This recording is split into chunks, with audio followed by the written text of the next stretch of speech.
Hello everyone, welcome to my channel and welcome back to my another new vlog. আমি সুদীপা নিয়ে এসেছি নতুন একটা ভ্লগ ভিডিও তোমাদের সামনে।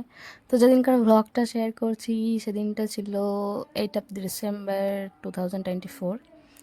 জানি জানি গ্রীষ্মকালে এই ভরা গ্রীষ্মে এরকম সোয়েটার পরা ভিডিও দেখতে কেমন একটা লাগছে।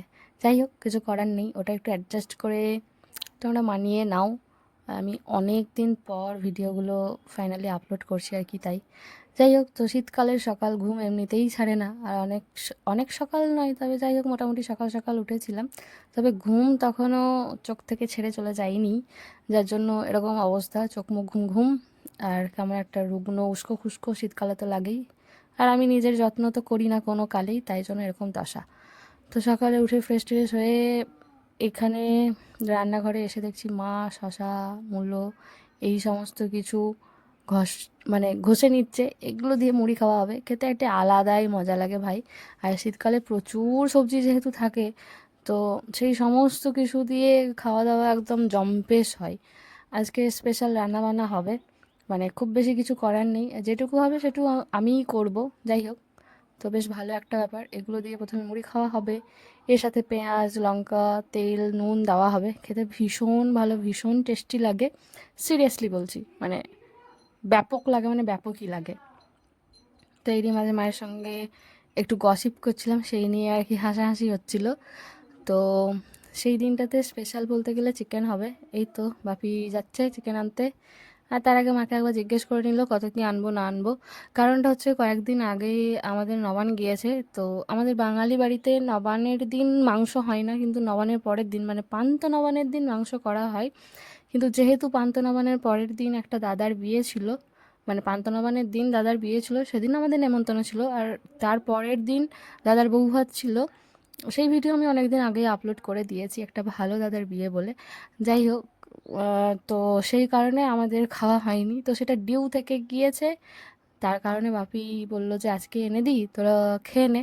আমার বাপি চিকেন খাই না, যেহেতু আমাদের বাড়িতে মা মনসা রয়েছে।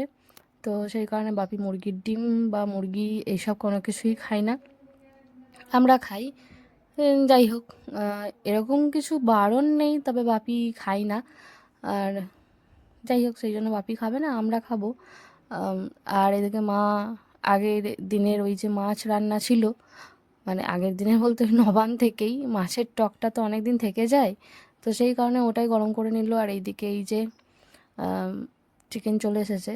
আর তাছাড়াও আর একটা দিন মাছ ধরা হয়েছিল নবান্নের একদিন পরে, তো সেই মাছগুলোও রয়েছে, রান্নাবান্না হবে। মা এই সমস্ত কিছু করে নেওয়ার পর এবার হ্যান্ড ওভার করবে আমাকে, কারণ চিকেন তো আমি রান্না করব। যাই হোক, মা বলে যে তুই ভালো রান্না করতে পারিস, তো সেই দোহাই দিয়ে আমাকে দিয়ে রান্নাটা করাবে। আর আমি সত্যি কথা বলতে রান্না করতে ভালোবাসি, তার থেকেও ভালোবাসি রান্না করে খাওয়াতে। এই যে আমি রান্না করার ফর্মে একদম রেডি, কিন্তু চোখে আমার তখনও কেমন যেন ঘুম ছাড়ছে না, কী জানি বাবা এত ঘুম কোথা থেকে থাকে। আমার সারা জীবনে ঘুম আসে, আমাকে সারা সারা দিন ঘুমাতে দিলে আমি এমনিই ঘুমিয়ে যাবো, আমাকে খেতে দিতে হবে না ভাই, কোনো কিছু করতে দিতে হবে না। তো মায়ের কাজ রান্নাঘরে শেষ হয়ে গিয়েছে, এবার আমার কাজ শুরু হবে। আর আমাকে এরকম দেখে অভাগা মনে হতে পারে, আমি এরকমই অভাগা, আমার নাকের কানের কিছু নেই। আহ, রূপচর্চাও করি না, সামান্য ক্রিমটুকু মাখি না, এটা আমার মুখ দেখলে আমার স্কিন দেখলে বোঝা যাবে।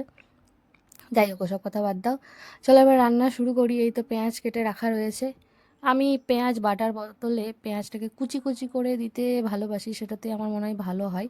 তো এই তো কড়াইয়ে তেলটাকে একদম গরম করে নিয়ে পেঁয়াজ কুচিটাকে দিয়ে ভালো করে নাড়াচাড়া করে নিলাম।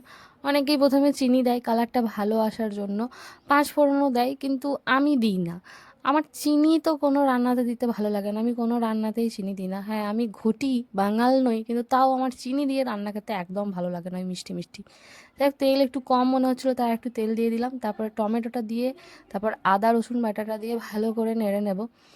তো আমি না মশলা অনেকক্ষণ ধরে কষাই, আর তারপরে একটা বাটিতে যত গুঁড়ো মশলা, ধনে গুঁড়ো লঙ্কা গুঁড়ো জিরে গুঁড়ো হলুদ গুঁড়ো চিকেন মশলা সব কিছু দিয়ে একটু জলে গুলে নিয়েছি। আর এই পেঁয়াজ আদা রসুন বাটাটা ভালো করে ভাজা হয়ে গেলে সেই গুঁড়ো মশলাটা দিয়ে অনেকক্ষণ ধরে কষাবো। আমার রান্না মানেই হচ্ছে বহুত টাইম লাগে, এই কারণে টাইম লাগে কারণ আমি অনেকক্ষণ ধরে কষাই। প্রচুরক্ষণ ধরে।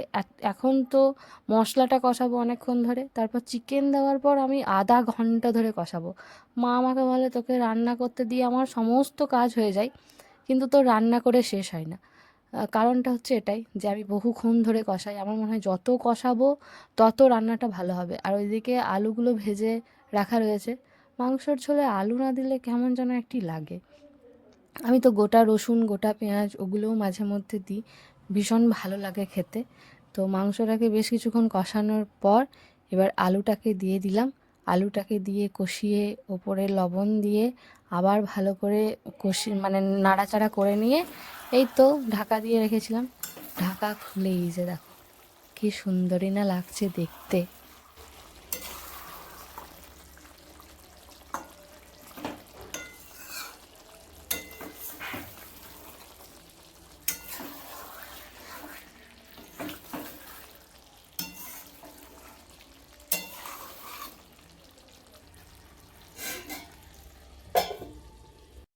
ঢাকা খুলে কিছুক্ষণ নাড়াচাড়া করে আবার ঢাকা দিয়ে দিয়েছিলাম, তোমরা দেখতেই পেলে। তারপর ঢাকা খুলে আবার অনেকক্ষণ কষালাম। আর এই যে একটা বাটিতে কষা মাংস তুলে রেখেছি, যেটা খেতে আমার সত্যি ভীষণ ভালো লাগে, গরম গরম মাংস খেতে।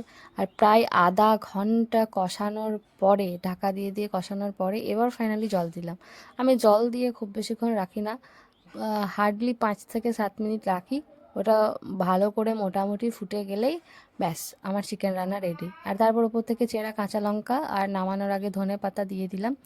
গরম মশলা গুঁড়ো একটুখানি দিয়ে দিলাম, খুব বেশি দিইনি। ধনে পাতা দিলে গরম মশলা গুঁড়ো দেওয়ার প্রয়োজন পড়ে না, তাও আমি দিলাম, বেশ ভালোই লাগবে। এই তো আমার চিকেন একদম রেডি। কেমন হয়েছে তোমরা বলো অবশ্যই।